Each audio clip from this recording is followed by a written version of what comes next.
Welcome to Kenton's videos. Enjoy the video. You start by placing a local script inside starter player scripts so the camera code runs for each player.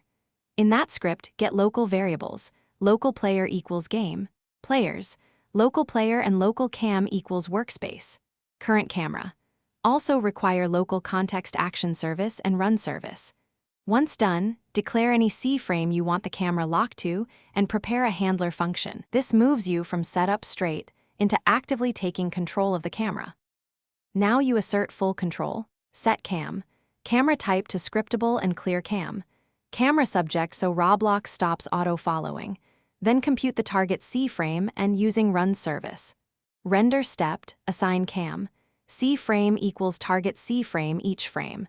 Make sure to keep the code efficient, you're replacing the engine's camera loop with your own. Also bind an inert input handler, so mouse and gamepad movements don't modify your camera. This is how you prevent any built-in camera changes. Finish by using context action service. Bind action with a function that returns a num. Context action result. Sync for look and rotate actions, preventing input from reaching Roblox's camera system.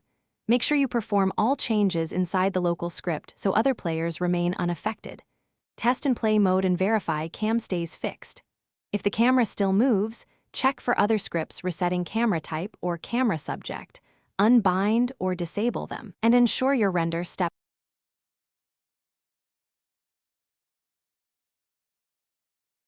Thanks for watching. Consider subscribing if we helped you.